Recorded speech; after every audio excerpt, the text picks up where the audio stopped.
Hello बच्चों, कैसे हो आप सब। मेरा नाम प्रतीक्षा अग्रवाल है।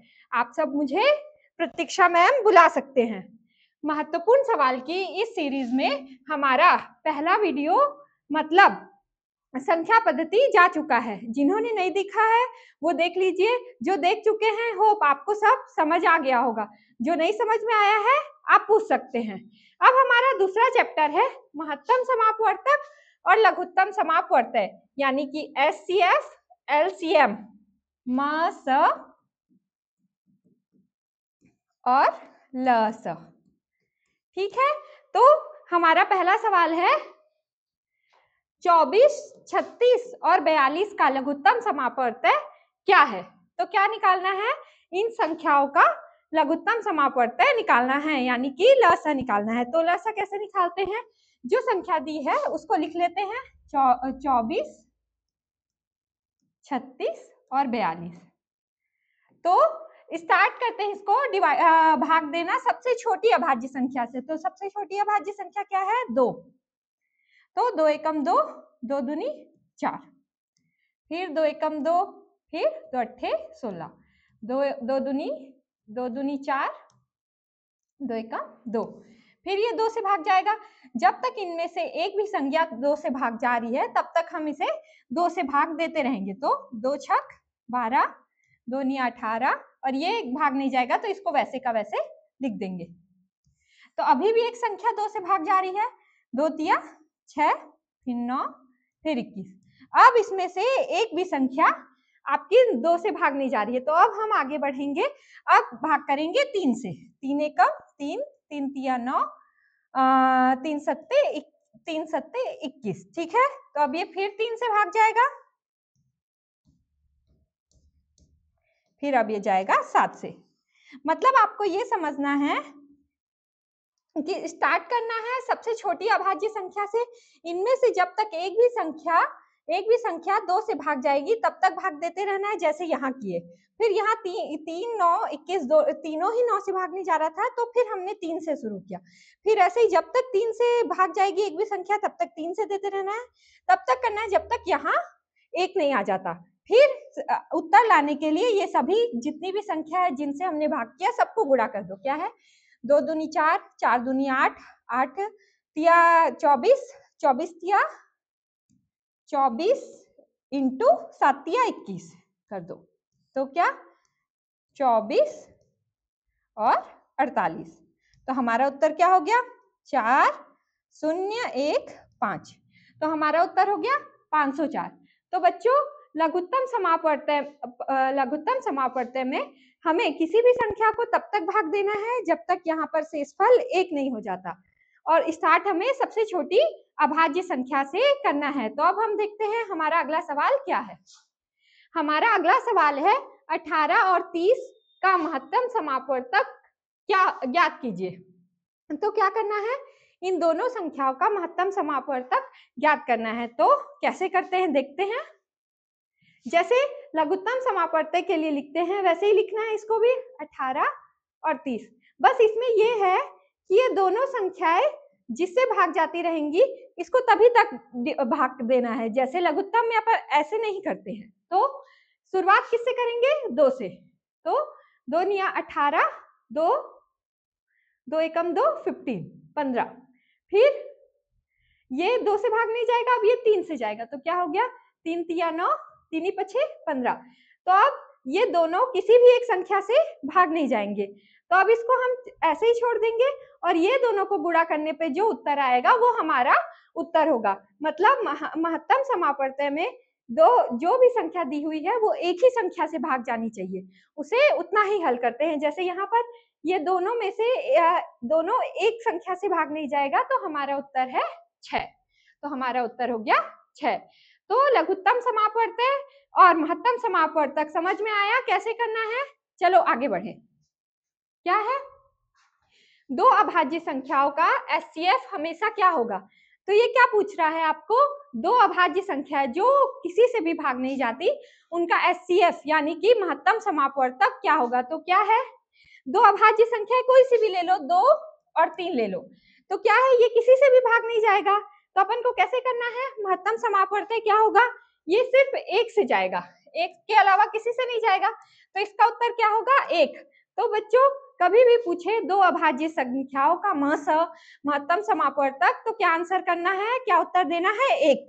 क्योंकि जब दो संख्या किसी से भाग जा ही नहीं रही है तो उसका महत्तम समापवर्तक क्या होगा? एक। तो अब आगे बढ़े। अब हमारा अगला सवाल है 12, 15 और 20 से पूर्णतः विभाजित होने वाली सबसे छोटी संख्या कौन सी है? तो क्या पूछा है? सबसे छोटी संख्या। सबसे छोटी संख्या क्या होती है? लस। जब भी आपको प्रश्न में पूछता है कि सबसे छोटी संख्या ज्ञात कीजिए, तो सबसे छोटी संख्या मतलब लस। आपको जान लेना है सबसे छोटी संख्या बोल रहा है मतलब आपको लघुत्तम समापवर्तक यानी कि उस संख्या का लस निकालना है। तो लस कैसे निकालना है? संख्या को लिख देना है 12, 15 और 20। ठीक है, फिर आपको बस भाग करते जाना है। तो ये किससे भाग जाएगा? 2 से। 2 छक 12, 15 किसी से भाग नहीं जा रहा, 2 से नहीं जा रहा, तो इसको ऐसे कैसे लिख दो, फिर 2 दहा 20। ठीक है, फिर ये 2 से जाएगा, 2 तिया 6, 15 को वैसे लिख दो, 2 पंछे 10। तो अब ये 2 से भाग नहीं जाएगा, तो अब क्या करना है? 3 से भाग देना है। 3 एकम 3, 3 पछे 15 और ये 5। तो अब क्या से जाएगा? 5 से। तो 1, 5 और 1 और 1। तो अब क्या करना है? इनको गुणा कर देना है, तो हमारा उत्तर आ जाएगा। क्या है? 5 तिया 15, 15 दूनी 30, 30 दूनी 60। तो बच्चों हमारा उत्तर है 60। मतलब बस क्या ध्यान रखना है, ऐसे जिसमें आपको ल श नहीं दे रहा है कि ल स बनाइए, ऐसा नहीं दिया है, बस दिया है छोटी संख्या। छोटी संख्या दिया है तो क्या करना है? समझ जाओ, ल स निकालना है। बड़ी संख्या दे रहा है तो महत्तम समापवर्तक करना है। बड़ी संख्या दे रहा है तो महत्तम समापवर्तक, और छोटी संख्या है तो लघुत्तम समापवर्तक। ठीक है, तो इसका उत्तर 60 हो गया। अब देखते हैं अगला। अगला प्रश्न क्या है? 128, 288 और 160 का SCF क्या होगा, यानी कि महत्तम समापवर्तक। क्या करना है? सीधा इनको भाग करना है जिससे ये तीनों भाग जाए। ठीक है, बस क्या ध्यान रखना है? महत्तम समापवर्तक में क्या करना है? जो भी संख्या दी हुई है वो किसी एक अंक से भाग जानी चाहिए, और जबकि लघुत्तम में ऐसा नहीं है। तो क्या होगा? 128, 288 और क्या है? 160। तो ये 2 से भाग जाएगा, जाएगा ही। तो क्या करना है? 2 छक 12, 2 चौक 8। ठीक है, फिर 2 एकम 2, फिर क्या करना है? 8, 2 चौके 8, 144। फिर 2 अट्ठे 16 और ये 0। फिर 2 से भाग जाएगा, 2 तिया 6, 2 दूनी 4, 2 सत्ते 14, 2 दूनी 4, फिर 2 चौके 8, ये 0। फिर 2 से भाग जाएगा, तो क्या करना है? 2 एकम 2, फिर 2 छक 12, फिर 2 तिया 6, 2 छक 12, फिर ये 20। फिर ऐसे 2 अट्ठे 16, 2 एकम 2, 2 अट्ठे 16 और ये दहम। फिर ये तीनों 2 से भाग जाएगा, 2 चौके 8, 2 नी 18, अब क्या है? 2 पंछे 10। तो देखो बच्चों, अब ये तीनों हमें क्या प्राप्त हुआ? कुछ ऐसा प्राप्त हुआ है जो एक अंक से भाग नहीं जाएगा। ना ये 3 से तीनों भाग जाएगा, ना 2 से जाएगा, ना 5 से जाएगा। तो क्या हो गया? ये हमारा महत्तम का ये इतना ही सॉल्व होगा, इससे आगे हमें हल नहीं करना है, क्योंकि यहाँ ये तीनों नंबर से कोई ऐसा अंक नहीं है हमारे पास कि जो भाग जाए। तो हमारा उत्तर क्या होगा? इनका गुणनफल। तो इनको क्या गुणा करेंगे? 2 दूनी 4, 4 दूनी 8, 8 दूनी 16, 16 दूनी 32। तो हमारा उत्तर हो गया 32। तो बच्चों सबको समझ में आ रहा है SCF LCM क्या होता है? कुछ भी डाउट हो तो सबसे पहले क्वेश्चन पढ़ो, खुद से हल करके देखो। नहीं बन रहा है कमेंट करो, हम तो आपको बताएंगे ही। और वीडियो अच्छी लग रही हो तो लाइक शेयर करो, सब्सक्राइब करो। आगे बढ़ते हैं, अगला क्वेश्चन देखते हैं क्या है। दो संख्याओं का LCM 60 है और SCF 3 है। यदि एक संख्या 12 है तो दूसरी संख्या क्या होगी? तो बच्चों इसके लिए एक सूत्र है, एक फॉर्मूला है। जब भी ऐसा प्रश्न देगा जिसमें हमें एक संख्या निकालनी है, तो क्या करना है? दो संख्याओं का गुणन, दो संख्याओं